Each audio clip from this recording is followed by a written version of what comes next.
প্রথম ধাপে সেনা প্রত্যাহারে রাজি ইসরায়েল। হামাস নিশ্চিত করলেই যুদ্ধবিরতি কার্যকর, জানালেন ট্রাম্প। গাজায় নতুন করে হামলায় আরও 61 ফিলিস্তিনির মৃত্যু।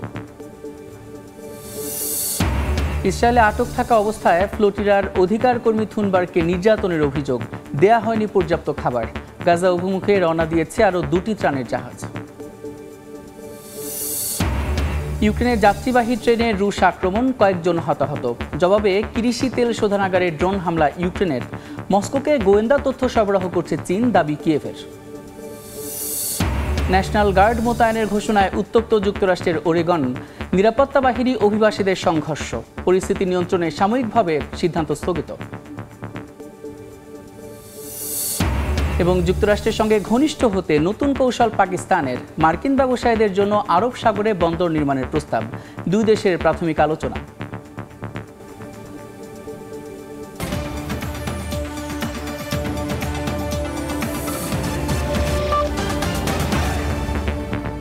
আন্তর্জাতিক সময়ের সঙ্গে আছি আমি সাদিক হাসান ইমন। প্রথম ধাপে গাজা থেকে সেনা প্রত্যাহারে ইসরায়েল রাজি হয়েছে বলে জানিয়েছেন মার্কিন প্রেসিডেন্ট। সামাজিক মাধ্যমে তিনি বলেন, হামাস নিশ্চিত করলেই যুদ্ধবিরতি কার্যকর হবে। আগামী কয়েকদিনের মধ্যে ইসরায়েলি জিম্মি মুক্তির ঘোষণা হবে বলে জানান ইসরায়েলের প্রধানমন্ত্রী বিনিয়ামিন নেতানিয়াহু। এ সময় তিনি দাবি করেন, ট্রাম্পের দেয়া শর্ত মেনে নেওয়া ছাড়া আর কোনো বিকল্প নেই হামাসের। রোববার ইসরায়েল হামাসের মধ্যে পরোক্ষ বৈঠক হবে বলে জানা গেছে। এদিকে গাজায় এখনও থামেনি ইসরায়েলি হত্যাযজ্ঞ। উপত্যকাটিতে একদিনে নিহত হয়েছেন 61 ফিলিস্তিনি। মার্কিন প্রেসিডেন্টের দেয়া 20 দফা প্রস্তাবের কিছু অংশ মেনে নেয়ার ঘোষণা দিয়েছে হামাস। স্বাধীনতাকামী সংগঠনটির এমন ঘোষণার পর গাজায় ইসরায়েলি আগ্রাসন বন্ধে নতুন আরেক অগ্রগতির কথা জানালেন ডোনাল্ড ট্রাম্প। সামাজিক মাধ্যম ট্রুথ সোশ্যালে দেয়া এক পোস্টে তিনি জানান, উপত্যকাটি থেকে প্রথম ধাপে সেনা প্রত্যাহারে রাজি হয়েছে ইসরায়েল। যুদ্ধবিরতির অংশ হিসেবে হোয়াইট হাউস গেল সোমবার একটি মানচিত্র প্রকাশ করেছিল, যেখানে ইসরায়েলি সেনাদের প্রত্যাহারের বিভিন্ন সীমারেখা দেখানো হয়। ট্রাম্প জানান, এই সীমারেখার মধ্যে ইসরায়েল প্রাথমিক সেনা প্রত্যাহারে সম্মত হয়েছে। হামাস নিশ্চিত করলেই যুদ্ধবিরতি তাৎক্ষণিকভাবে কার্যকর হবে বলে ঘোষণা দেন মার্কিন প্রেসিডেন্ট। তাড়াতাড়ি পদক্ষেপ না নিলে সব চুক্তি বাতিল হয়ে যাবে বলেও হুঁশিয়ারি দেন তিনি। খুব শিগগিরই গাজায় আটক জিম্মিদের মুক্তির ঘোষণা দিতে পারবেন এমন আশা প্রকাশ করেছেন ইসরায়েলের প্রধানমন্ত্রী বিনিয়ামিন নেতানিয়াহু। তিনি দাবি করেন, কূটনৈতিক ও সামরিক চাপে ট্রাম্পের প্রস্তাব মেনে নেওয়া ছাড়া হামাসের কাছে অন্য কোনো বিকল্প নেই। দ্রুতই উপত্যকাটি থেকে হামাসের শাসনের সমাপ্তি ঘটানো হবে বলে দাবি করেন তিনি। নেতানিয়াহু হামাসকে নিরস্ত্র করার অঙ্গীকার পুনর্ব্যক্ত করেন। মিশরে ইসরায়েল ও হামাসের বৈঠক অনুষ্ঠিত হবে। আলোচনায় থাকবে বন্দি বিনিময় এবং যুদ্ধবিরতি বাস্তবায়ন। মার্কিন মধ্যপ্রাচ্যদূত স্টিভ উইটকফ এবং জারেড কুশনারও বৈঠকে অংশ নেবেন। তবে হামাসের পক্ষ থেকে বলা হয়েছে, ইসরায়েলের হামলা ও হত্যাযজ্ঞ এখনও চলছে। স্বাধীনতাকামী সংগঠনটি আন্তর্জাতিক সম্প্রদায়কে জরুরি পদক্ষেপ নেওয়ার আহ্বান জানিয়েছে এবং 2 বছরের এই হত্যাযজ্ঞ ও অবরোধ অবিলম্বে বন্ধ করার অনুরোধ করেছে। এর মধ্যে গাজায় ইসরায়েলি হামলায় নতুন করে নিহত হয়েছেন বেশ কয়েকজন ফিলিস্তিনি। উপত্যকাটির বেসামরিক এলাকা ও শরণার্থী শিবিরগুলোতে একদিনেই 93টি বিমান হামলা চালিয়েছে নেতানিয়াহু বাহিনী। মালিহা সুহরওয়ার্দী, সময় সংবাদ। গাজা যুদ্ধ নিরসনে মার্কিন প্রেসিডেন্ট ডোনাল্ড ট্রাম্পের দেওয়া 20 দফা প্রস্তাবের কয়েকটা বিষয়ে একমত নয় ফিলিস্তিনের স্বাধীনতাকামী সংগঠন হামাস। গাজার অন্তর্বর্তী সরকার পরিচালনায় ট্রাম্পের নেতৃত্ব নয়, বরং আরব ও মুসলিম বিশ্বের সমর্থনে ফিলিস্তিনিদের হাতে উপত্যকার শাসনভার চায় হামাস। যুক্ত থাকতে চায় নিজেরাও। গাজা যুদ্ধের 2 বছর পূর্ণ হবে আগামী 7 অক্টোবর। ইসরায়েলি হামলায় এরই মধ্যে উপত্যকাটির অন্তত 90% ঘরবাড়ি ধ্বংসপ্রাপ্ত হয়েছে। বহুদিনের চেষ্টার পর এ যুদ্ধ বন্ধের কার্যকর অগ্রগতিও হয়েছে। মার্কিন প্রেসিডেন্ট ডোনাল্ড ট্রাম্পের দেয়া 20 দফা প্রস্তাবের বেশ কয়েকটির বিষয়ে সম্মত হয়েছে ফিলিস্তিনের স্বাধীনতাকামী সংগঠন হামাস। তবে কয়েকটি দফা নিয়ে নিজেদের সুস্পষ্ট অবস্থান জানায়নি সংগঠনটি। গাজার অন্তর্বর্তী সরকার পরিচালনায় ট্রাম্পের প্রস্তাব প্রত্যাখ্যান করেছে হামাস। মার্কিন প্রেসিডেন্টের নেতৃত্বে নয়, বরং আরব ও মুসলিম দেশের সমর্থনে ফিলিস্তিনিদের হাতে গাজার শাসনভার হস্তান্তর করার বিষয়ে সম্মতির শর্ত দিয়েছে সংগঠনটি। নিজেদের ফিলিস্তিনের অংশ দাবি করে গাজার সব ধরনের দায়িত্ব পালনে যুক্ত থাকার কথাও জানিয়েছে হামাস। ট্রাম্পের প্রস্তাবের মধ্যে একটিতে বলা হয়েছে ইসরায়েল চুক্তি মেনে নিলে ৭২ ঘন্টার মধ্যে আটক জিম্মিদের ফেরত পাঠাবে হামাস। এর বিপরীতে যাবজ্জীবন সাজাপ্রাপ্ত ২৫০ বন্দির পাশাপাশি আটক ১৭০০ ফিলিস্তিনিকে মুক্তি দেবে ইসরায়েল। মুক্তি পাওয়া একজন ইসরায়েলির বিপরীতে ১৫ ফিলিস্তিনির মরদেহ ফেরত দেয়া হবে বলেও উল্লেখ রয়েছে।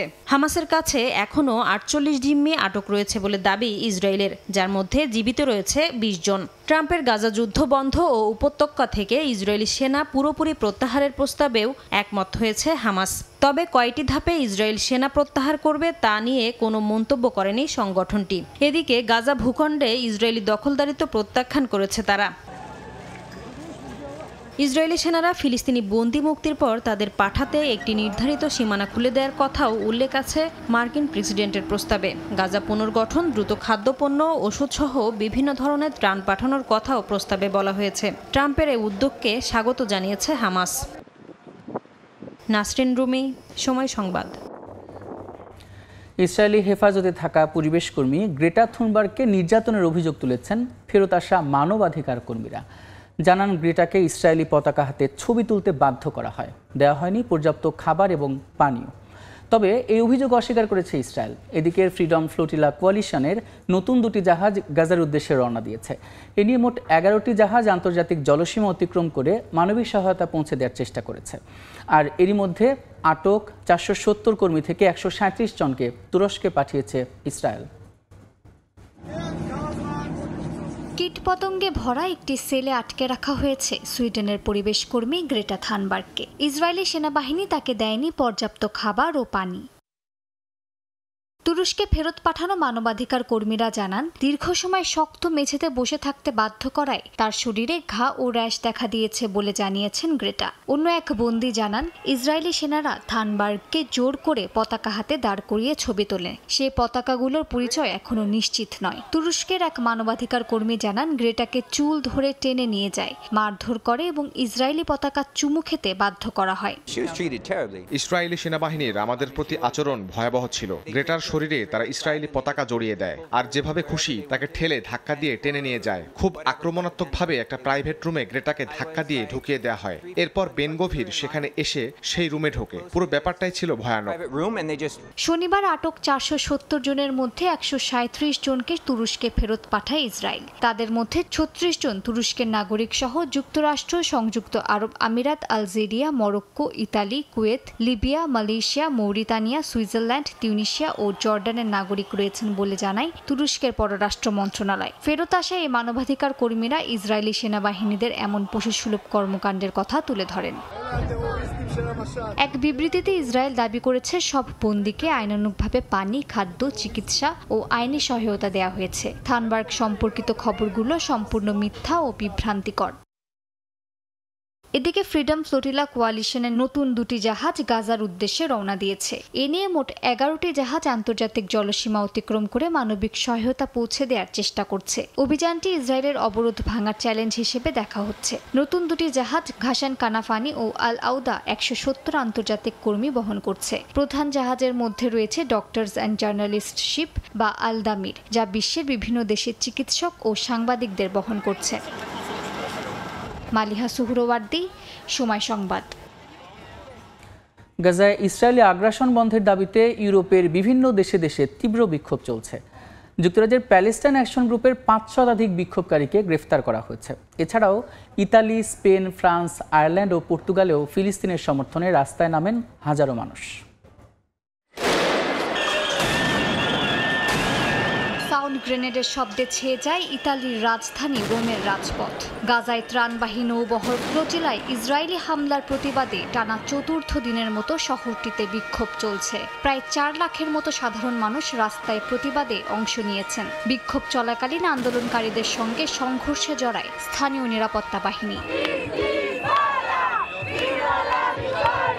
ইউরোপের আরেক দেশ স্পেনের বার্সেলোনা ও মাদ্রিদে হাজার হাজার মানুষ ফিলিস্তিনের সমর্থনে এবং গাজায় চলমান গণহত্যা বন্ধের দাবিতে সমবেত হন। বার্সেলোনায় ঘণ্টাব্যাপী স্লোগান, পোস্টার ও মানববন্ধনে মুখর থাকে পুরো এলাকা। স্পেনের আরেক শহর মাদ্রিদে বিশাল ফিলিস্তিনি পতাকা মেলে ধরেন বিক্ষোভকারীরা। ফ্রান্সের রাজধানী প্যারিসের রিপাবলিক স্কয়ার থেকে বাস্তিল স্কয়ার পর্যন্ত হাজারো মানুষ ট্রাম্পের গাজা পরিকল্পনার বিরুদ্ধে মিছিল করে। প্রতিবাদকারীরা বলেন এটি ফিলিস্তিনের জন্য একটি ফাঁদ যা তাদের ভূমি থেকে উচ্ছেদকে বৈধ করবে। ইসরায়েলের আগ্রাসনের বিরুদ্ধে আয়ারল্যান্ডের ডাবলিনে বিক্ষোভ মিছিলে অংশ নেয় হাজারো মানুষ।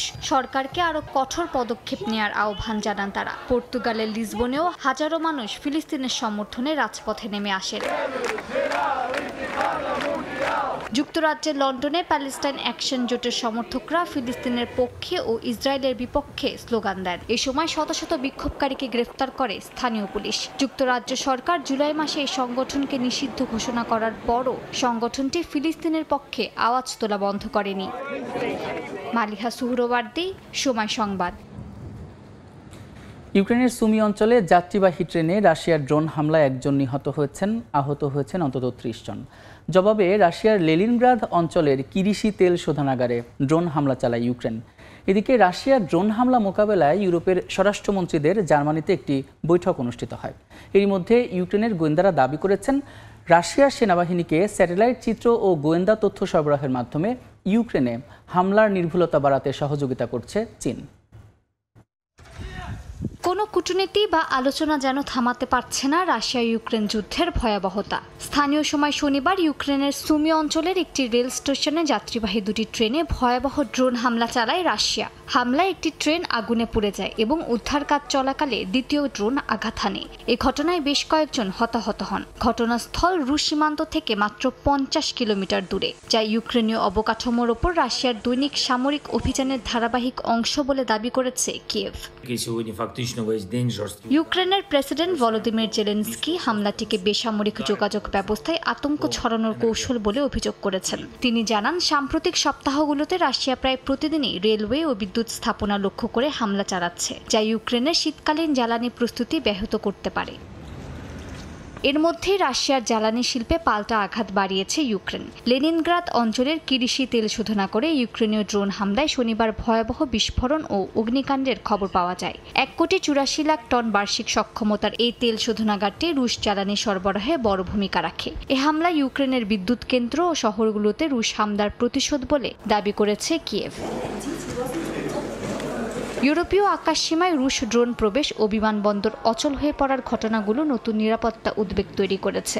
জার্মান স্বরাষ্ট্রমন্ত্রী আলেকজান্ডার ডোব্রিন্ড ইউরোপীয় ইউনিয়নের স্বরাষ্ট্রমন্ত্রীদের সঙ্গে ড্রোন প্রতিরক্ষা বিষয়ক একটি জরুরি বৈঠক করেন। ইউক্রেনের উপপররাষ্ট্রমন্ত্রী সেরহি কিসলিৎসিয়া দাবি করেন, রাশিয়া এখন কেবল ইউক্রেনের সঙ্গেই নয়, ইউরোপের সঙ্গেও যুদ্ধে জড়িয়ে গেছে।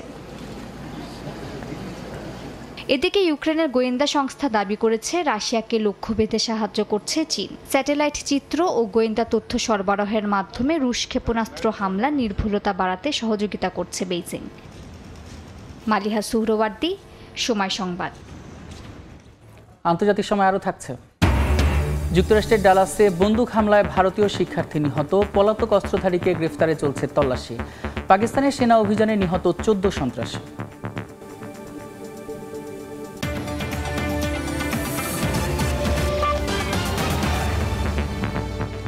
ফেডারেল এজেন্ট মোতায়েনের ঘোষণায় উত্তপ্ত যুক্তরাষ্ট্রের ওরেগন অঙ্গরাজ্য। অভিবাসীদের সঙ্গে দফায় দফায় সংঘর্ষে রণক্ষেত্রে পরিণত হয় পুরো এলাকা।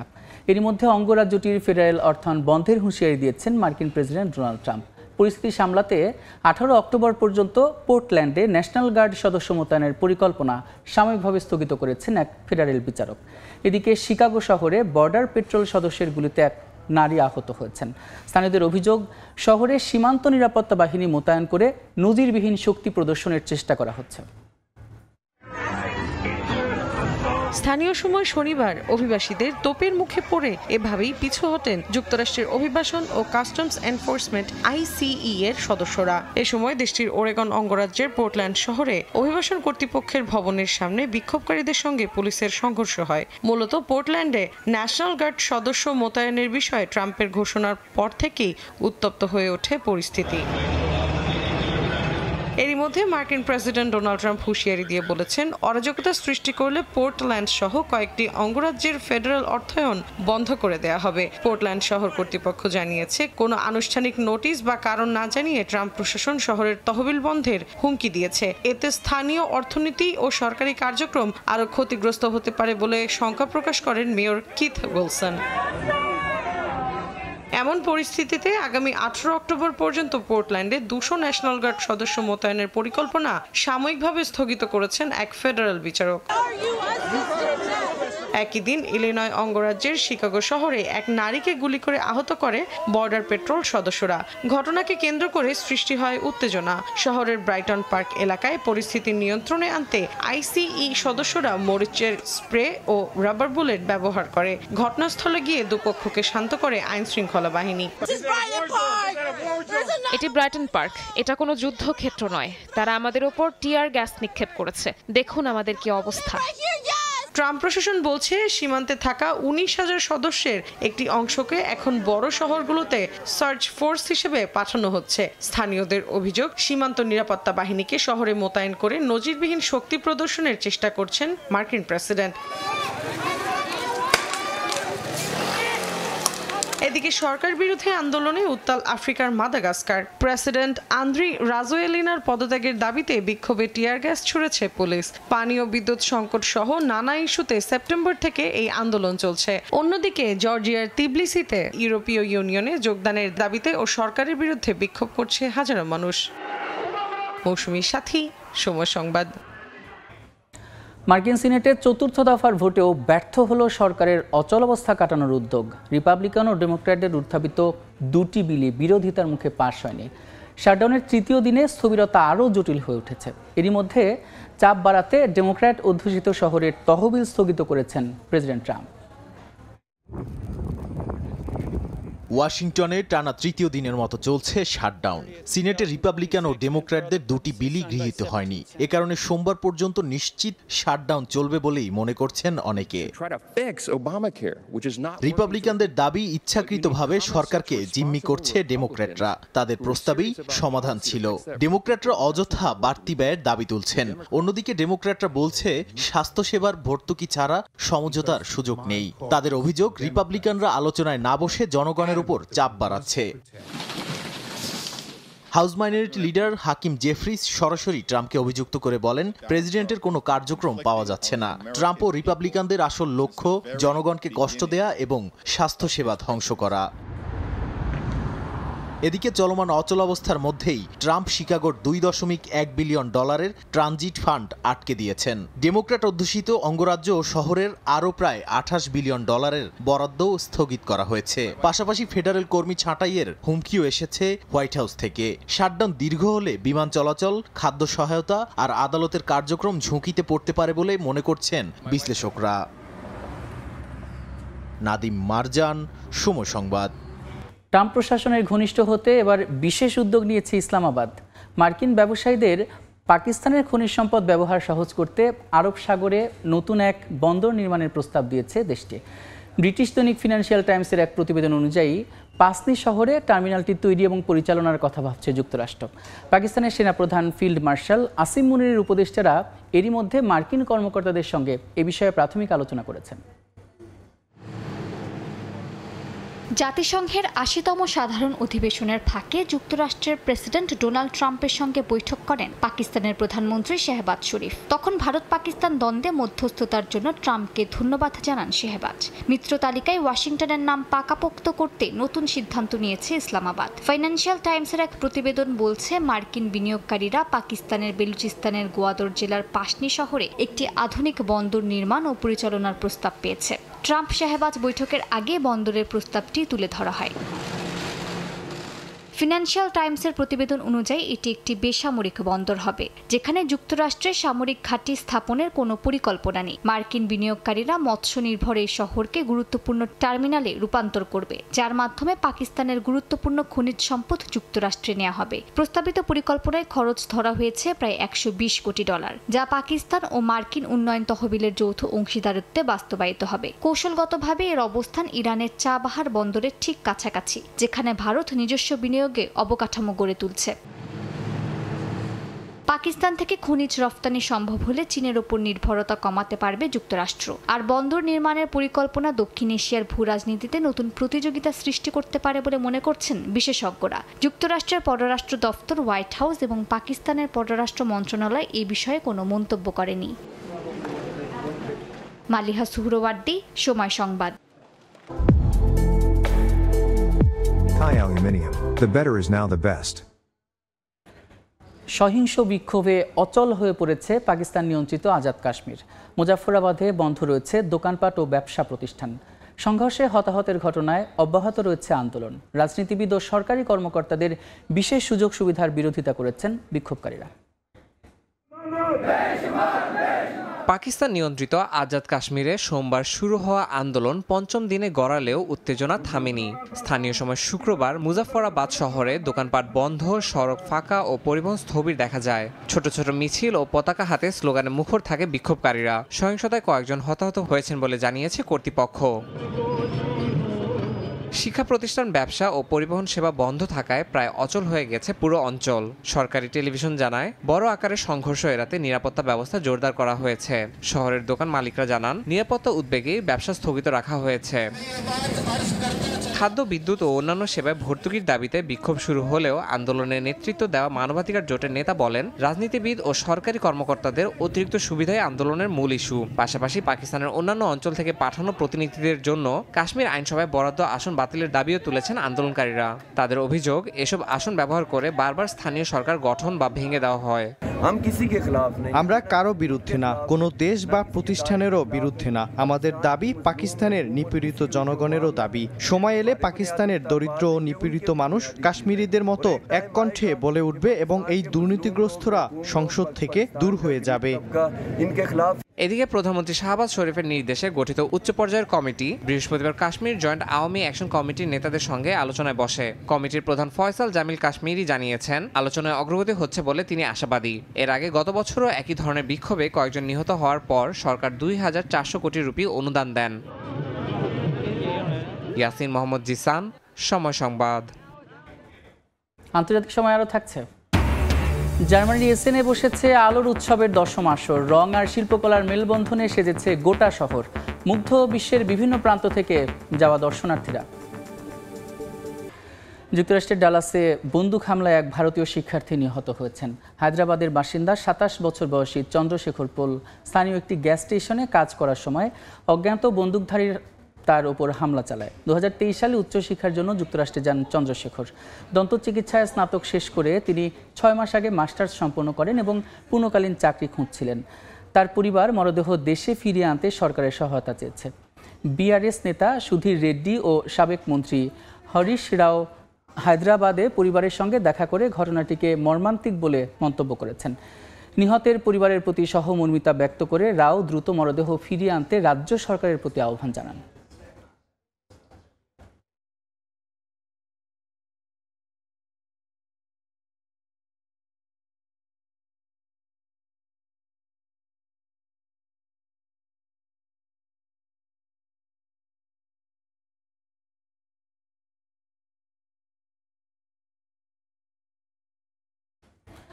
পাকিস্তানের সেনা অভিযানে 14 জন নিহত হয়েছেন, আহত হয়েছেন আরও অন্তত 20 জন।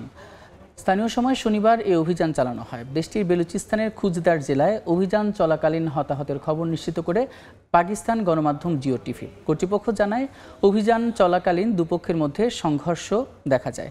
নিরাপত্তা বাহিনীর সূত্র অনুসারে হতাহতদের ভারতীয় প্রক্সি বাহিনীর সদস্য হিসেবে অভিহিত করা হয়েছে।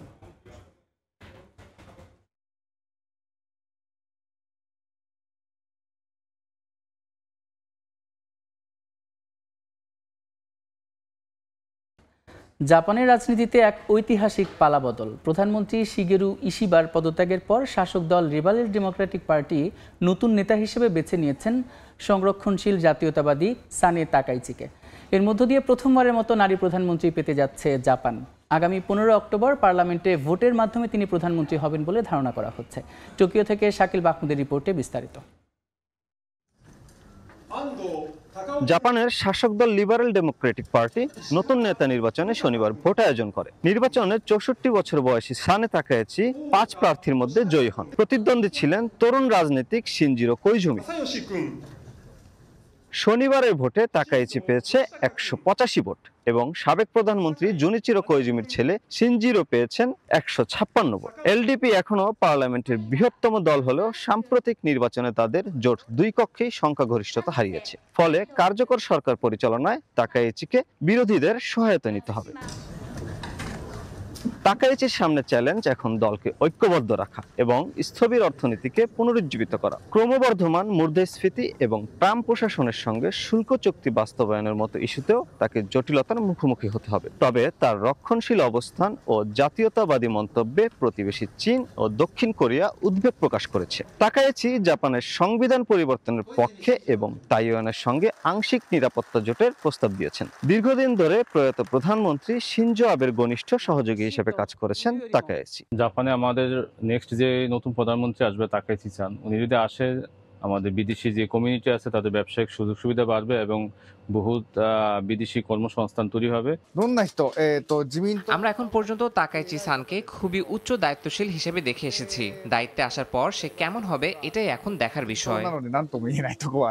দলীয় বিভাজন ও অর্থনৈতিক চাপে সম্প্রতি পদত্যাগ করেছেন প্রধানমন্ত্রী শিগেরু ইশিবা। তার নেতৃত্বে গত 1 বছরে এলডিপি পার্লামেন্টে 2 কক্ষেই সংখ্যাগরিষ্ঠতা হারায়, যা সরকারকে চাপে ফেলে।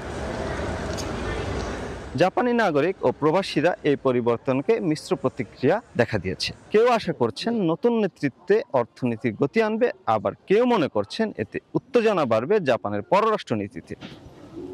আগামী 15 অক্টোবর পার্লামেন্টে নির্বাচিত হবে নতুন প্রধানমন্ত্রী নির্বাচন। ফলাফল ঘোষিত হলেই তাকাইচি দায়িত্বে নেবেন বিশ্বের 4র্থ অর্থনীতির নেতৃত্বে। মোহাম্মদ শাকিল মাহমুদ, সময় সংবাদ, জাপান।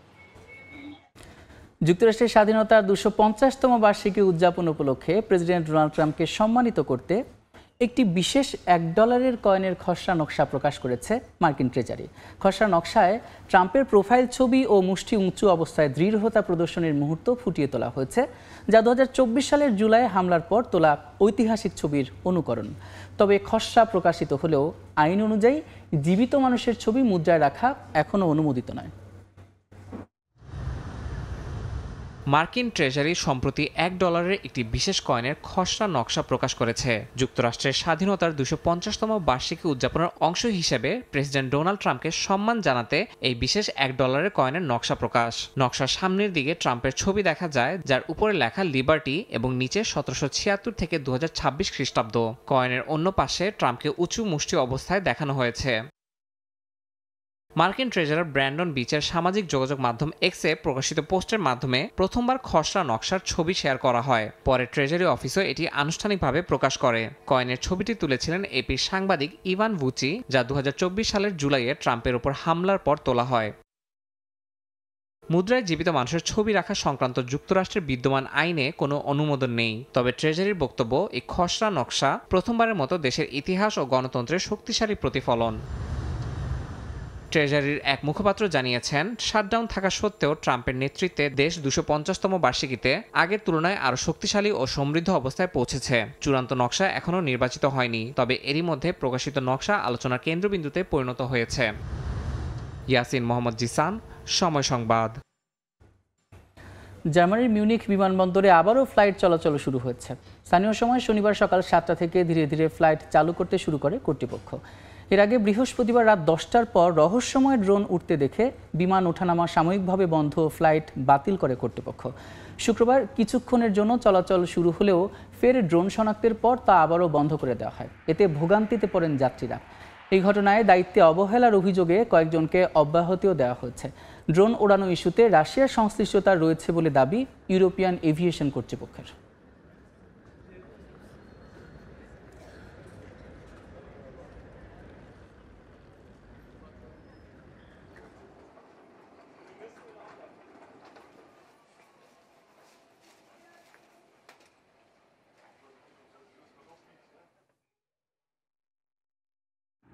আন্তর্জাতিক সময়ে দক্ষিণ কোরিয়া অনুষ্ঠিত আন্তর্জাতিক ইসলামিক কনফারেন্সে সমবেত হলেন প্রবাসী বাংলাদেশিরা। কনফারেন্সে গাজায় ইসরায়েলি হত্যাযোগ্য ত্রাণ বহনকারী নৌবহরে হামলার প্রতিবাদ জানান বক্তারা।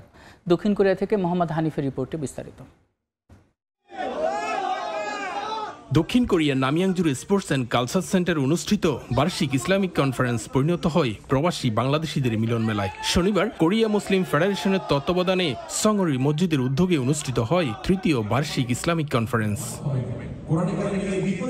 আয়োজনে প্রধান আলোচক ছিলেন শায়খ আহমদুল্লাহ ও মিজানুর রহমান আজহারি। তারা কোরআন ও হাদিসের আলোকে বিভিন্ন বিষয় আলোচনা করেন এবং গাজায় ইসরায়েলের চলমান হত্যাযজ্ঞের তীব্র নিন্দা জানান। কোরিয়ার সূচক উৎসবের ছুটিতে দেশটির বিভিন্ন প্রান্ত থেকে প্রবাসী বাংলাদেশিরা কনফারেন্সে সমবেত হন। এখানে আজকে ইন্টারন্যাশনাল ইসলামিক তৃতীয় কনফারেন্সের আয়োজন করা হয়েছে সংরি মসজিদের কমিটি থেকে। বিভিন্ন সময় এই বন্দর ইসলামিক প্রোগ্রামগুলো কোরিয়াতে হচ্ছে, যেখানে একসময় আগে নাচ গান নৃত্যই ভরপুর ছিল। মুসলিম প্রধান দেশ হিসেবেও আপনার এখানে যে ইসলামিক যে কার্যক্রমগুলো এখানে খুব সুন্দরভাবে সবাই উদযাপিত করতেছে। কনফারেন্সে গাজায় হামলার প্রতিবাদে সচেতনতামূলক ও প্রতিবাদী কর্মসূচির আয়োজন করেন প্রবাসী মুসলিমরা। ফিলিস্তিনের উপরে যে ইসরায়েলের আগ্রাসন, যে অত্যাচার, তার বিরুদ্ধে সারা বিশ্ব মুসলিম আজ একত্রিত হয়েছে। প্যালেস্টাইন একটা শান্তিপূর্ণ রাষ্ট্র, একটা স্বাধীন রাষ্ট্র হিসেবে মর্যাদা পাক। কোরিয়া থেকে বিভিন্ন বড় বড় কান্ট্রি আছে, সবগুলো দেশ যেন আমাদের এই প্যালেস্টাইনকে একটা স্বাধীন রাষ্ট্র হিসেবে ঘোষণা করে। আগামী বছরগুলোতেও এমন আয়োজন ধারাবাহিকভাবে ধরে রাখার পরিকল্পনার কথা জানিয়েছেন আয়োজকরা। এই বন্ধের সময় নাচ গানে মানুষ বিভিন্ন সময় মগ্ন থাকতো। এই দেশে আমরা ইসলামিক এই আলোচনা শুরু করার পর থেকে মানুষ এদিকে ফিরে আসছে এবং মানুষের ঢল, এর ধারাবাহিকতা আপনারা যদি সবসময় আমাদের সহযোগিতা করেন, ইনশাল্লাহ কোরিয়াতে আমরা এর ধারাবাহিকতা সবসময় বজায় রাখতে চাই। অনুষ্ঠানে অংশ নেন কোরিয়া নিযুক্ত বাংলাদেশের রাষ্ট্রদূত, বিভিন্ন মসজিদের ইমাম, কমিউনিটির নেতা ও ব্যবসায়ীরা। দক্ষিণ কোরিয়া থেকে মোহাম্মদ হানিফ, সময় সংবাদ। সুইডেনে কিছুটা দেরিতে উদযাপিত হয়েছে হিন্দু ধর্মাবলম্বীদের সবচেয়ে বড় উৎসব শারদীয় দুর্গাপূজা। ঢাক ঢোল আর দেবীর আরাধনায় উৎসবের আমেজ ছড়িয়ে পড়ে প্রবাসী বাংলাদেশিদের মধ্যে। সুইডেন থেকে শফিউল আলমের তথ্যচিত্রের রিপোর্ট। আনন্দ উৎসব আর দেবী দুর্গার আরাধনার মধ্য দিয়ে সুইডেনে উদযাপিত হলো শারদীয় দুর্গাপূজা। প্রতিবারের মতো এবারও মহাষষ্ঠীর দিন থেকে সন্ধি পূজা, আরতি, নবপত্রিকা, অধিবাস সহ নানা ধর্মীয় আচার অনুষ্ঠানের সময় কাটান ভক্তরা। পাশাপাশি পূজা মণ্ডপগুলোতে চলে নানা ধরনের সাংস্কৃতিক অনুষ্ঠান। কর্মব্যস্ততা ও সবার সুবিধার কথা বিবেচনা করে এবারের দুর্গোৎসব কিছুটা দেরিতেই পালন করেছেন সুইডেনের সনাতন ধর্মাবলম্বীরা। দেবীর চরণে অঞ্জলি দেওয়ার পাশাপাশি একে অপরের সঙ্গে বিনিময় করেছেন শারদীয় শুভেচ্ছা। ধর্ম বর্ণ নির্বিশেষে উৎসবের আনন্দে মেতে উঠেছেন প্রবাসী বাংলাদেশিরা। এবার রাজধানীর স্টকহোম সহ সুইডেনের বিভিন্ন শহরে বাংলাদেশিদের উদ্যোগে চলে শারদীয় দুর্গাপূজার আনুষ্ঠানিকতা। সময় সংবাদ, সুইডেন। জাতীয় দিবস ও মধ্য শরৎ উৎসবে হাজারো ড্রোন ও ঝলমলে লণ্ঠনে বর্ণিল হয়ে উঠেছে চীনের বিভিন্ন শহরের আকাশ, যা স্থানীয়দের পাশাপাশি মুগ্ধ করেছে দেশি বিদেশি পর্যটকদেরও। আর এই আয়োজন ঘিরে প্রাণবন্ত হয়ে উঠেছে স্থানীয় অর্থনীতিও।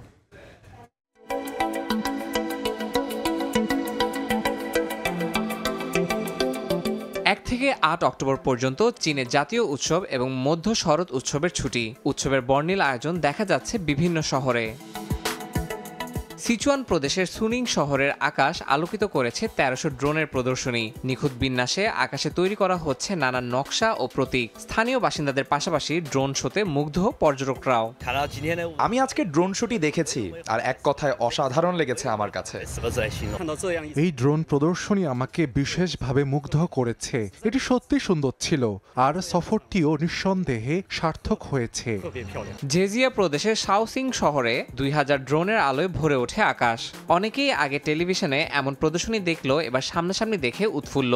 একই সঙ্গে চীনের প্রাচীন শহরটির ঐতিহ্য ঘিরে আয়োজন করা হয়েছে শতাধিক সাংস্কৃতিক অনুষ্ঠান। হুঝৌ শহরে সন্ধ্যা নামার সঙ্গে সঙ্গে আলোকিত হয়ে ওঠে নদীর পাড়ের লণ্ঠনগুলো। পানিতে প্রতিফলিত আলোয় তৈরি হয় অন্যান্য দৃশ্যপট। ঐতিহ্যবাহী স্থাপত্য ও প্রাকৃতিক সৌন্দর্য মিলে গড়ে তোলে চীনা ঐতিহ্যের আবহ। দোকানপাট ও হস্তশিল্পের স্টলে দেখা গেছে উপচে পড়া ভিড়। দেশজ সংস্কৃতি, ঐতিহ্য ও পর্যটন কেন্দ্রিক অর্থনীতিকেও আরও গতিশীল করেছে এমন উৎসব। চীনের বড় শহরগুলো ছুটির সপ্তাহে পরিণত হয়েছে আলোকিত উৎসবের প্রাণবন্ত মঞ্চে। ইয়াসিন মোহাম্মদ জিসান, সময় সংবাদ।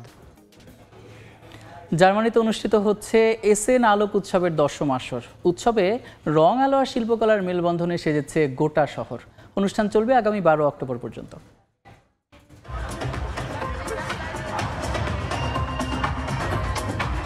রং, আলো ও সঙ্গীতের অবিশ্বাস্য সমন্বয়ে আলোকিত জার্মানির এসেন শহরের সন্ধ্যা। ড্রোন শো, আলোছায়ার খেলা ও শিল্পকর্মের জগতে ডুবেছেন দর্শনার্থীরা। 2 অক্টোবর থেকে শুরু হওয়া ইমাজিন পিস বা শান্তি কল্পনা করো থিমে আয়োজিত উৎসব শহরটিতে এক সৃজনশীল পরিবেশ তৈরি করেছে। এবারের আয়োজনের প্রধান আকর্ষণের মধ্যে আছে সিডনি ভিত্তিক অ্যাটেলিয়ার সিসুয়ের সাবানের বুদবুদের মতো ঝলমলে ইনস্টলেশন ইভানেসেন্ট এবং ইসরায়েলি শিল্পী মেরা ভেইতান ও গাস্টন জাহারের তৈরি 126টি আলোকিত তাসের ইনস্টলেশন হাউস অফ কার্ডস। বিশেষ নজর কাটছে জার্মান শিল্পী ক্লাউডিয়া রের ফ্র্যাকশনস, যেখানে যুদ্ধের ধ্বংসাবশেষকে আলো, রং ও প্রতিচ্ছবির খেলা হিসেবে ফুটিয়ে তোলা হয়েছে। পাশাপাশি রয়েছে ক্রোয়েশিয়ান শিল্পী মার্কো বোলকোভিচের প্যালেটস এবং রিচার্ড ড্রোরহফের ট্রি অফ উইশেস, যা দর্শকদের ব্যক্তিগত শান্তি ও আশার বার্তা প্রকাশের সুযোগ দিচ্ছে। দর্শনার্থীরা প্রতিদিন বিশ্বের নানা প্রান্ত থেকে যোগ দিচ্ছেন, মুগ্ধ হচ্ছেন শিল্পীদের সৃজনশীলতা এবং উৎসবের পরিবেশে। আলো, রং ও সঙ্গীতের মাধ্যমে তারা এক শান্তিপূর্ণ ও সহিষ্ণু বিশ্ব কল্পনা করছেন। আমি তৃতীয়বারের মতো এখানে এসেছি, কিন্তু প্রতিবারই এই উৎসবকে আমি নতুন করে আবিষ্কার করেছি। আলোকিত শহর, এত ভালো মানুষ মিলে এটি অসাধারণ একটি পরিবেশ। আয়োজকেরা বলছেন, গত এক দশকে এই উৎসব ইউরোপের শীর্ষ 10 আলো উৎসবের মধ্যে জায়গা করে নিয়েছে। তাদের দাবি, প্রযুক্তি, সৃজনশীলতা এবং সাংস্কৃতিক বৈচিত্র্যের এই মিলন প্রমাণ করে আলো শুধু দৃষ্টিনন্দনই নয়, এটি শান্তির ভাষাও হয়ে উঠতে পারে। সাদিয়া তাসনিম, সময় সংবাদ। রোহিত শর্মাকে সরিয়ে নতুন ওয়ানডে অধিনায়ক ঘোষণা করল ভারত। অস্ট্রেলিয়ার বিপক্ষে ওয়ানডে সিরিজে টিম ইন্ডিয়ার অধিনায়কত্ব সামলাবেন শুভমান গিল। 2027 ওয়ানডে বিশ্বকাপের পরিকল্পনার অংশ হিসেবে গিলকে অধিনায়কত্ব দেওয়া হয়েছে বলে জানান বিসিসিআই এর প্রধান নির্বাচক অজিত আগারকার। চ্যাম্পিয়ন্স ট্রফির পর এই সিরিজ দিয়ে আবারও দলে ফিরবেন রোহিত শর্মা ও বিরাট কোহলি। অস্ট্রেলিয়ার বিপক্ষে ওয়ানডে সিরিজের জন্য 15 সদস্যের ঘোষিত স্কোয়াডে জায়গা হয়নি রবীন্দ্র জাদেজা ও বরুণ চক্রবর্তীর। 2021 সালে পাকাপোক্তভাবে ভারতের ওয়ানডে দলের অধিনায়কের দায়িত্ব নিয়েছিলেন রোহিত শর্মা। প্রায় 4 বছর পর টিম ইন্ডিয়ায় শেষ হচ্ছে তার অধিনায়কত্বের অধ্যায়। টেস্টের পর এবার ওয়ানডের দায়িত্ব থেকে সরিয়ে দেওয়া হলো রোহিত শর্মাকে। তার জায়গায় টিম ইন্ডিয়ার দায়িত্ব সামলাবেন শুভমান গিল। মূলত 2027 ওয়ানডে বিশ্বকাপে ভারতীয় ক্রিকেট বোর্ডের পরিকল্পনায় ছিলেন না রোহিত শর্মা। আসন্ন ওয়ানডে বিশ্বকাপের জন্য গিলকে প্রস্তুত করছে বিসিসিআই, যার জন্য অস্ট্রেলিয়ার বিপক্ষে ওয়ানডে সিরিজ দিয়েই শুরু হচ্ছে তার অগ্নি পরীক্ষা। শনিবার এই সিরিজের জন্য 15 সদস্যের স্কোয়াড ঘোষণা করে board of control for cricket in India. আমরা সবাই ইংল্যান্ড সিরিজে দেখেছি গিল কি পরিমাণ প্রেসার নিতে পারে। পুরো সিরিজ জুড়ে সে ইতিবাচক ছিল। ওয়ানডে ক্রিকেটে ব্যাটার হিসেবে গিল অনেক সক্ষম। সামনে আমাদের অনেকগুলো সিরিজ আছে এবং টিম ম্যানেজমেন্ট চাচ্ছে এ সময়টাতে গিলকে প্রস্তুত করতে। আপনারা সবাই জানেন 2027 ওয়ানডে বিশ্বকাপের এখনো 24 মাস বাকি, আর এ সময়ের মাঝে গিলকে অধিনায়ক হিসেবে তৈরি করতে হলে তাকে যত বেশি সুযোগ দেয়া যায় ততই ভালো। অধিনায়কত্ব থেকে রোহিতকে বাদ দেওয়ার বিষয়ে কিছু খোলাসা না করলেও রোহিত যে 2027 বিশ্বকাপে অধিনায়ক হিসেবে বিসিসিআই এর পরিকল্পনায় নেই তা স্বীকার করলেন প্রধান নির্বাচক অজিত আগারকার। শুধুমাত্র ইংল্যান্ড সিরিজের পারফরমেন্স দেখেই নয়, গিলকে নিয়ে আমাদের পরিকল্পনা দীর্ঘমেয়াদী, যার জন্য তাকে আগেই সহ অধিনায়ক করা হয়েছিল। পুরনোদের জায়গায় নতুনরাই দায়িত্ব নেবে, এটাই স্বাভাবিক, এবং আমরা গিলকে নিয়ে বেশ আশাবাদী। তবে অধিনায়কত্ব হারালেও দলে জায়গা ঠিকই ধরে রেখেছেন রোহিত। স্কোয়াডে আছেন বিরাট কোহলিও। চ্যাম্পিয়ন্স ট্রফির পর এই সিরিজ দিয়ে আবারও দলে ফিরছেন এই দুই তারকা ব্যাটার। সবশেষ চ্যাম্পিয়ন্স ট্রফির দল থেকে অজিতের বিপক্ষে সিরিজে 5টি পরিবর্তন এনেছে বিসিসিআই। দলে জায়গা হারিয়েছেন মোহাম্মদ শামি, রবীন্দ্র জাদেজা এবং বরুণ চক্রবর্তী। চোটের কারণে দলে নেই হার্দিক পান্ডিয়া ও ঋষভ পন্থ, আর বিশ্রামে রাখা হয়েছে বুমরাকে। এই 5 ক্রিকেটারের পরিবর্তে দলে ডাক পেয়েছেন নীতিশ কুমার রেড্ডি, মোহাম্মদ সিরাজ, প্রসিদ্ধ কৃষ্ণা, ধ্রুব জুরেল ও যশস্বী জয়সওয়াল। ফাহিম ইসলাম, সময় সংবাদ। আন্তর্জাতিক সময়ের শীর্ষ সংবাদগুলো জানিয়ে দিচ্ছে আরেকবার। প্রথম ধাপে সেনা প্রত্যাহারে রাজি ইসরায়েল। হামাস নিশ্চিত করলে যুদ্ধবিরতি কার্যকর, জানালেন ট্রাম্প।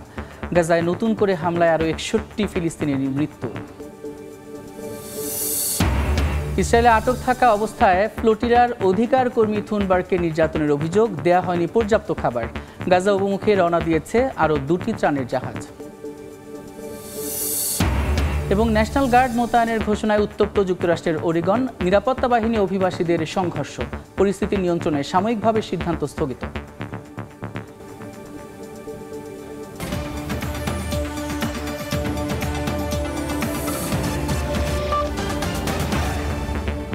এই ছিল আন্তর্জাতিক সময়। এরপর সময় সংবাদের সঙ্গে থাকবেন শবনম নিবিড়। ধন্যবাদ সাদিক। সময় সংবাদ নিয়ে ফিরছি কিছুক্ষণ পরে, সঙ্গেই থাকুন সময়।